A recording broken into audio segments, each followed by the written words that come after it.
जय श्री कृष्ण। कैसे हैं आप लोग फ्रेंड्स? आज की चर्चा जो होने जा रही है सबसे अलग और सबसे महत्वपूर्ण होने जा रही है, क्योंकि यह चर्चा का जो विषय इस दौरान रहेगा यह आपके जीवन में काफ़ी ज़्यादा बदलाव लेकर आने वाला है। बुध बेहद महत्वपूर्ण ग्रह हैं और महत्वपूर्ण ग्रह होकर आपके षष्ठ और आपके भाग्य इन दो भावों के स्वामी होते हैं। और वर्तमान समय में ये राहु, सूर्य और मंगल के साथ में युति कर रहे हैं। चतुर्ग्रही योग बन रहा है। हालांकि अगर देखा जाए तो चतुर्ग्रही योग जो होता है जिस भाव में अगर बन जाए तो वहाँ पर व्यक्ति के वारे न्यारे हो जाते हैं, सफलता उसके पीछे दौड़ती है। किंतु यहाँ पर जो विषमता का दौर चल रहा है, विषमता इतनी ज़्यादा बनी हुई है कि इस विषमता में किसी भी ग्रह को स्वयं स्वतंत्र करने के लिए कुछ है ही नहीं। सब एक दूसरे के कार्य में बाधाएं डालने वाले ग्रह हैं, सब एक दूसरे से विरोधाभास करने वाले ग्रह हैं, सब अहम वाले ग्रह हैं। अहम किस तरीके का अहम? देखिए, ये ग्रह ऐसे हैं, राहु पाप ग्रह हैं, सूर्य और मंगल क्रूर ग्रह हैं। ऐसी स्थिति में बुध जो हैं सुकुमार अवस्था के पालक हैं।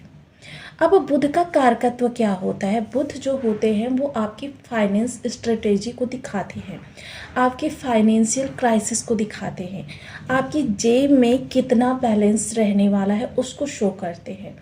आप पर्याप्त मात्रा में धन प्राप्त करेंगे या उससे बहुत ज़्यादा प्राप्त करेंगे, या फिर आपके पास धन की कमी हो जाएगी। बैंक में आप धन पहुंचा पाएंगे या बैंक से निकाल कर ख़त्म करेंगे, क्योंकि ये भाव जो है आपकी बैंकिंग का है और बुधदेव कारक है। अब बुधदेव की स्थिति के अनुसार आपकी भाग्य भी कार्य करेगी, बहुत महत्वपूर्ण है। उसी के अनुसार ये आपके धन त्रिकोण का तृतीय भाव जो है ये भाव कार्य करेगा। तो इस समय पर अगर चीज़ों को विस्तार से समझना है तो इस वीडियो में एंड तक बने रहिए, क्योंकि आगामी समय जैसा कि हम सभी लोग जानते हैं 3 मार्च को पड़ रहा है चंद्र ग्रहण। 3 मार्च को चंद्र ग्रहण पड़ने के बाद में चीज़ें जो होंगी वो और थोड़ा सा अलग रूप से परिवर्तित होती हुई देखी जाएंगी। इसमें थोड़ा सा भिन्नता आने वाली है। वो भिन्नता किस प्रकार की रहेगी इस पर भी चर्चा करेंगे, क्योंकि अगर ये चंद्र ग्रहण की हम चर्चा करें तो ये चंद्र ग्रहण पड़ रहा है आपकी सिंह राशि पर।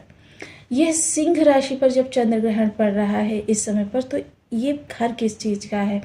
अष्टम भाव है, जो आपकी बाधाओं का है, आपकी परेशानियों का है, आपके अचानक धन लाभ का है, आपके जीवन साथी के पद प्रमोशन वाणी और कैरियर का है। साथ ही जीवन साथी का घर यानी आपका ससुराल पक्ष निर्धारित होता है यहाँ से। इसके अतिरिक्त यहाँ से आपका ननिहाल पक्ष देखा जाता है। आपके गुप्त तरीके से किए जाने वाले कार्य या आपके जो गुप्त तरीके से जिनके रिजल्ट रहस्यमयी होते हैं, ऐसे कार्य इस भाव से देखे जाते हैं। मोस्टली इसे पाताल लोक भी कहा जाता है। अब यहाँ पर बैठे हुए चतुर्ग्रही योग की सप्तम दृष्टि भी इस भाव पर है, अर्थात आगामी समय जो है वो आपके लिए एहतियात का रहने वाला है, मेहनत का रहने वाला है, या फिर भाग्य का आपको साथ मिलता हुआ देखा जाएगा। इन सभी विषयों को इस वीडियो में इंक्लूड किया है, क्योंकि देखिए धन बहुत ज़रूरी चीज़ है और साथ ही साथ सम्मान भी बहुत ज़रूरी है। क्योंकि प्रतिष्ठा में अगर एक बार किसी भी प्रकार से आपकी दरार पड़ जाए फिर उस प्रतिष्ठा को बनाने में आपको बहुत मुश्किल आती है, क्योंकि प्रतिष्ठा एक बार अगर धूमिल हो जाए तो उस प्रतिष्ठा को हम फिर से उस तरीके से नहीं, रहीमन धागा प्रेम का मत तोड़ो चटकाए, टूटे से फिर ना जुड़े जुड़े गांठ पड़ जाए। तो कि प्रेम का धागा हो या फिर विश्वास का धागा हो या फिर आपके प्रतिष्ठा का तार हो, इन सभी को एक बार अगर टूट जाए तो ये फिर सदैव के लिए धूमिल ही रहते हैं। जितने भी आप प्रयास करने आपको शंकित दृष्टि से ही देखा जाता है। अर्थात ये आगामी समय आपके लिए बहुत ज़्यादा विषमताओं से भरा हुआ रहेगा। साथ ही साथ आपके लिए थोड़ी सी इस समय पर किस तरीके से चीज़ें बदलेंगी इनको भी जानते हैं। बने रहिए हमारे साथ इस वीडियो में एंड तक, आपको बहुत कुछ जानने के लिए मिलेगा। वीडियो बहुत ज्ञानवर्धक होने वाला है। यदि आपकी लग्न में कुंडली के प्रथम भाव में 10 नंबर बना हुआ है तो ये राशिफल आपके लिए। यदि कुंडली में कहीं भी चंद्रमा के साथ 10 नंबर बना हुआ है तो ये राशिफल आपके लिए। कुंडली ना होने की स्थिति में आप इसे नाम राशि से भी देख सकते हैं। यदि अभी तक आपने अपने इस चैनल को सब्सक्राइब नहीं किया है तो प्लीज़ सब्सक्राइब कर लीजिए, वीडियो को लाइक कर दीजिए, चैनल को शेयर कर दीजिए। इससे होगा क्या कि हमारे आने वाले हर वीडियो की नोटिफिकेशन मिल सकेगी आपको सबसे पहले। एक प्यारा सा कमेंट करना बिल्कुल ना भूलें, कमेंट से हमें बहुत मोटिवेशन मिलता है, हौसला मिलता है और ये पता चलता है कि आप और क्या जानना चाहते हैं। सर्वप्रथम अगर हम इस दौरान चर्चा करें बुद्धदेव महाराज की, तो बुद्धदेव ये भाव किस चीज़ का है? आपका धन भाव है। धन भाव कौन सा? जैसे कि मैं सदैव बताती हूँ, धन के 3 भाव होते हैं। मोस्टली आपका देखिए एकादश भाव होता है जो धन आगमन को दिखाता है, द्वादश भाव होता है धन जाने को दिखाता है, और ये भाव जो होता है ये इन दोनों भावों से निकलने के बाद जो धन आपके पास शेष बचता है वो इस भाव में जाता है, प्रॉपर्टी के माध्यम से, इन्वेस्टमेंट के माध्यम से या फिर आपकी बैंक के माध्यम से। तो ये सारी चीज़ें आपकी इस दौरान पर होती हुई देखी जाएगी। वहीं इस भाव का कारक ग्रह जो है वो शुक्रदेव महाराज, वो यहाँ पर बैठे हुए हैं। देखिए उच्च के होकर शनि के साथ इनकी युति हो रही है। शुक्रदेव महाराज उच्च के होकर यहाँ पर बैठे हुए हैं, शनि के साथ इनकी युति काफ़ी महत्वपूर्ण रहने वाली है।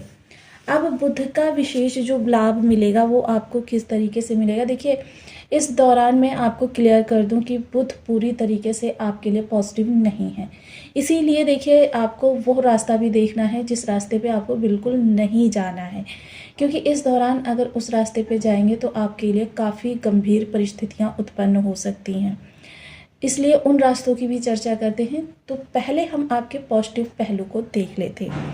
पॉजिटिव पहलू के लिए अगर कहें तो इस दौरान आपके फाइनेंशियल सिस्टम में थोड़ा सा बढ़ोतरी होती हुई देखी जाएगी। मोस्टली बहुत ज़्यादा उछाल नहीं आएगा, लेकिन आपको फाइनेंशियल स्टेटस है, चाहे आपकी जेब का पैसा है या आपका जो बैंक का पैसा है या फिर आपका जो कहते हैं इनकम का पैसा है, उसमें थोड़ी सी वृद्धि होती हुई देखी जाएगी। लेकिन ये वृद्धि जो होगी ये जिस तरीके से चीज़ें आती हैं ना, और जब विषम योग बने होते हैं उसी तरीके से आपकी निकल भी जाती हैं। इसी के लिए देखिए आपको सदैव उपाय करने की सलाह दी जाती है कि ऐसे योग जब बनते हैं तो ये जीवन में आपके बहुत ज़्यादा निराधार चीज़ों को उत्पन्न कर देते हैं, ऐसी चीज़ें जो का अस्तित्व नहीं होता, और उसी के लिए हम अपना सारा फोकस, सारी एनर्जी, सारा कहते हैं ना कि भ्रमित, क्योंकि राहु का साथ मिल रहा है और राहु की चीज़ें जो है सबसे ज़्यादा व्यक्ति को दिग्भ्रमित करती हैं, निराधार चीज़ों की ओर ले जाती हैं जिन चीज़ों का कोई अस्तित्व नहीं होता। अब ऐसी स्थिति में जब जिन चीज़ों का कोई अस्तित्व ही नहीं है और आप वहाँ पर इन्वेस्टमेंट कर रहे हैं, अपनी पूर्ण एनर्जी दे रहे हैं, पूर्ण फोकस दे रहे हैं, तो फिर आप सोचिए कि स्थिति क्या होने वाली है। तो इसलिए ये आगामी जो लगभग 20 से 25 दिन का समय है, धन के लिए और अपनी एनर्जी के लिए, दोनों के लिए बहुत एहतियात का रहने वाला है। भाग्य का साथ आपके कितना मिलेगा इस पर भी हम चर्चा करेंगे, लेकिन हम पहले जान लेते हैं आपके षष्ठ भाव की स्थिति क्या है बुध देव के प्रभाव से, क्योंकि यहाँ पर इन्हीं की राशि आ रही है और इन्हीं की राशि आने के कारण यहाँ पर इनका प्रभाव जो है थोड़ा सा बढ़ा हुआ रहने वाला है। क्योंकि एक तो ग्रह वक्री है, वक्री होने के कारण ये राहु की जो कैपेसिटी है उसको पूरा कैप्चर कर रहा है, जिस कारण से चीज़ें जो है यहाँ पर आपके लिए थोड़ा सा बदलती हुई देखी जाएंगी। ये जो स्थिति है ये बहुत अनियंत्रित वाली कही जा सकती है, जो हमारे जीवन को काफ़ी ज़्यादा, अगर इसको नहीं हमने कंट्रोल किया, नहीं समझा या अपनी सावधानी नहीं रखी, सावधानी किस तरीके से रख सकते हैं इस पर भी चर्चा करेंगे। देखिए षष्ठ भाव जो होता है वो आपके कंपटीशन का होता है, आपकी शत्रुता का होता है, तो मोस्टली इस भाव को हमको पूरी तरीके से अवॉइड करना है। इस दौरान ये जो 20 से 25 दिन का समय काल रहेगा, इस दौरान हमको इस भाव को पूरी तरीके से अवॉइड करना है, क्योंकि ना तो हमें शत्रुता में उलझना है, ना हमको शरण लेना देना है, और ना ही हमको इस दौरान किसी भी तरीके से कंपटीटर के साथ कोई कम्पिटिटिव, मान लीजिए कम्पिटिटिव एग्जाम दे रहे हो उसकी दूसरी बात होती है, लेकिन किसी कंपटीटर के साथ अगर प्रतिस्पर्धा करने की बात आती है तो वहाँ पर ये भाव हमको पूरी तरीके से अवॉइड करना है। सप्तम दृष्टि जो भाग्य के साथ जाने वाली है तो यहाँ पर भाग्य ही इस दौरान आपके लिए थोड़ी सी विषमताओं को क्रिएट करने जा रही है। हालांकि देखिए, अगर आप फोकस्ड रहेंगे और आपका लक्ष्य केंद्रित रहेगा तब तो आपके लिए यहाँ से भाग्य का भरपूर साथ मिलेगा। लेकिन अगर जरा सा भी उसमें राहु का समावेश हो गया, आपके मन में संशय आ गया, मुझे ये कार्य कर तो वही कार्य रहे हैं लेकिन मन में संशय है कि भाई मुझे ये कार्य करना सही रहेगा या नहीं रहेगा, इस तरीके की अगर सिचुएशन आपके माइंड में आ रही है तो तुरंत अलर्ट हो जाइए, एक बार पुनर्विचार कीजिए उस चीज़ को लेकर। क्योंकि भाग्य का साथ तभी मिलेगा जब राहु का साथ नहीं होगा। मोस्टली राहु देखिए दृष्टिपात कर रहे हैं और साथ ही साथ वक्री ग्रह हैं, तो एक दूसरे की शक्ति को कैप्चर कर रहे हैं, इन्हेंस कर रहे हैं। तो यानी कि इस दौरान क्या होगा कि राहु का प्रभाव जो रहेगा वो आपको भ्रमित बनाए रखेगा। दूसरा चीज़ क्या है कि देखिए, उच्च के शुक्र की भी दृष्टि यहाँ पर जा रही है जो कि शनि के साथ में है। तो काफ़ी महत्वपूर्ण ये विषय रहने वाला है कि आपके लिए चीज़ों को विषम करने जा रहा है। इसका तात्पर्य देखिए क्या है, ये बुध की दूसरी राशि है, इसका प्रभाव यहाँ पर किस तरीके से जाएगा कि एक तो कन्या राशि है और यहाँ शुक्र, तो ऐसे में आपको अपोजिट जो लिंगी होते हैं उनसे प्रॉब्लम हो सकती है। देखिए, आप करेंगे कुछ भी गलत नहीं, लेकिन आपके साथ निराधार मिथ्यारोपण हो सकता है और ये मिथ्यारोपण जो होगा वो आपके लिए काफ़ी ज़्यादा गंभीर होगा। देखिए, लोगों की रोज़गार पर भी इसकी स्थिति बहुत बुरी पड़ सकती है, इसलिए इस चीज़ से अलर्ट रहें। दसम भाव जो होता है यहाँ पर देखिए शुक्र की राशि है और बुध की दृष्टि है, राहु के माध्यम से बुध की दृष्टि है, जिस कारण से इस दौरान यहाँ पर स्थिति जो है आपको पूरी तरीके से बिल्कुल हठधर्मिता नहीं लेनी है, बिल्कुल हठ ही नहीं होना है कि मुझे ये कार्य नहीं करना है या मुझे सैलरी बढ़वानी है या फिर मुझको प्रमोशन क्यों नहीं मिला। मतलब यह समय आपका देखिए शांति से काटने का है। इस समय देखिए ऋषि पाराशर के अनुसार जब हमारा अच्छा समय चल रहा हो तो हमें अपने प्रयासों को 4 गुना तेजी दे देनी चाहिए, और जिस समय हमारा बुरा दौर चल रहा हो उस समय हमें शांति से अपने ग्रहों के विशेष उपाय करते हुए